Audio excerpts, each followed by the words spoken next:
अब्बास अंसारी की मऊ सदर सीट पर उपचुनाव की तैयारियां शुरू कर दी गई हैं। माना जा रहा है कि हाईकोर्ट का फैसला अगर अब्बास अंसारी के पक्ष में नहीं आया, यानी 2 साल की सजा पर रोक नहीं लगी या कम नहीं हुई सजा, तो मऊ उपचुनाव होना तय है। इसको लेकर बीजेपी और सुभाषपा आपस में थोड़ा बहुत भिड़ंत करती नजर आई, लेकिन ये माना गया कि ओपी राजभर की पार्टी की तरफ से ब्रजेश सिंह को टिकट दिया जा सकता है, जो एक बहुत ही बाहुबली छवि के नेता माने जाते हैं और कहीं ना कहीं मुख्तार परिवार से पुरानी दुश्मनी, पुरानी अदावत रही है। लेकिन इस बीच अखिलेश यादव को लेकर सवाल है कि हमने देखा कि रामपुर के उपचुनाव हुए थे विधानसभा के, तो वहां पर बीजेपी के आकाश सक्सेना जीत गए। फिर रामपुर से ही जो विधायक रहे थे आजम खान, उनके बेटे की जो सीट थी अब्दुल्ला आजम की स्वार सीट, जब वहां पर उपचुनाव हुए तो वो स्वार सीट एनडीए दल की, जो अपना दल सोनेलाल पार्टी की कैंडिडेट थी, वो जीत गए थे। तो ऐसे में ये माना गया कि भाई मुस्लिम बहुल्य सीट पर समाजवादी पार्टी अपनी पकड़ खोती नजर आ रही है। जबकि रामपुर लोकसभा चुनाव के वक्त अखिलेश ने मुहिबुल्लाह नदवी को आगे किया और उनकी जीत हुई थी। ठीक इसीलिए ये बताया जा रहा है कि अगर ओपी राजभर कल को ब्रजेश सिंह या अपने बेटे अरविंद राजभर किसी को भी आगे करे,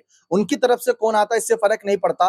लेकिन क्या इस सीट पर खुद अखिलेश मोर्चा संभालेंगे? क्योंकि देखा जाता है कि जब भी कोई उपचुनाव होता है, जैसे अगर हम बात कर ले घोसी में उपचुनाव हुआ था, तो वहां पर शिवपाल को आगे कर दिया था। ओपी राजभर के खिलाफ जिस तरीके से वो खड़े थे, दारा सिंह चौहान के खिलाफ खड़े थे, या फिर कुछ अन्य चुनावों की बात करें तो कभी धर्मेंद्र यादव को आगे कर दिया था। तो लेकिन इस बार सवाल है कि मुस्लिम समुदाय को साधने के लिए क्या अखिलेश यादव खुद आगे आएंगे, खुद इस सीट पर मोर्चा संभालेंगे? यही सवाल हमारे खास सहयोगी सिराज से। सिराज, क्या लगता है कि अब्बास की सीट को बचाने के लिए, अपने पक्ष में लाने के लिए अखिलेश का क्या कदम रहेगा? देखिए दीपक जी, ये काफी महत्वपूर्ण सवाल आपने पूछा है। जैसा कि बीते कई महीनों से देखा गया है कि अखिलेश यादव की जो राजनीति है, रणनीति है, उसमें बदलाव देखने को मिला है। पहले अखिलेश यादव मुस्लिम जो वोटर्स थे उनको साधने के लिए कहीं ना कहीं जो तमाम पार्टी के लोग थे, चाहे वो आजम खान की बात करें या तमाम जो पुराने नेता हैं शिवपाल यादव की बात करें, तो उनकी जिम्मेदारी हुआ करती थी। लेकिन अब बीते कई महीनों से देखा गया है कि अखिलेश यादव खुद पर भरोसा ज्यादा कर रहे हैं और खुद कहीं ना कहीं चुनावी मैदान में उतर रहे हैं और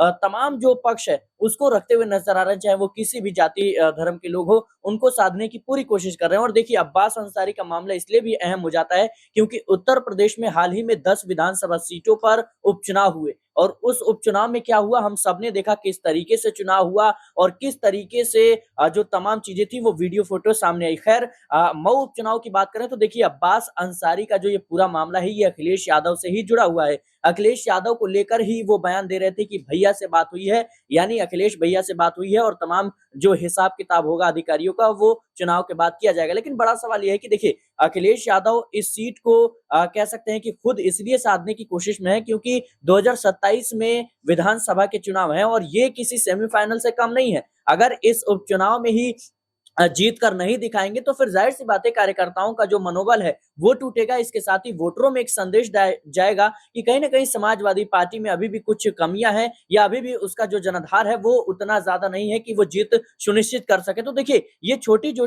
छोटी जो सीटें हैं ये काफी ज्यादा महत्वपूर्ण हो जाती हैं जब खास तौर पर विधानसभा चुनाव नजदीक हो। और जाहिर सी बात है कि 2027 का विधानसभा चुनाव है, उससे पहले 2026 में पंचायत चुनाव है। इस लिहाज से भी काफी ज्यादा अहम हो जाता है कि एक विधानसभा सीट में कितनी जो पंचायत की जो चीजें हैं वो सीटें हैं वो आ जाती हैं। तो मुझे लगता है कि ये सीट काफी महत्वपूर्ण होने वाला है और इससे कहीं ना कहीं कार्यकर्ताओं का जो मनोबल है वो बढ़ेगा अगर समाजवादी पार्टी की जीत होती है, फिर किसी भी पार्टी की जीत होती है तो। और एक जनता के बीच अच्छा जो है संदेश जाएगा कि हाँ, अब जनता बदलाव की ओर देख रही है। और देखा जाए तो इस सीट पर कह सकते हैं कि अब्बास अंसारी के पूरे तरीके से समर्थन में अखिलेश यादव जुट गए हैं। अखिलेश यादव ने साफ तौर पर कहा कि ये राजनीतिक षड्यंत्र है, फटाफट जो है किस तरीके से रविवार को ही सचिवालय खोल दिया जाता है और उनकी विधायकी जो है रद्द कर दी जाती है। तो ये सरकार की मंशा दर्शाती है कि किस तरीके से राजनीतिक द्वेष के तहत ये कार्य हो रहे हैं।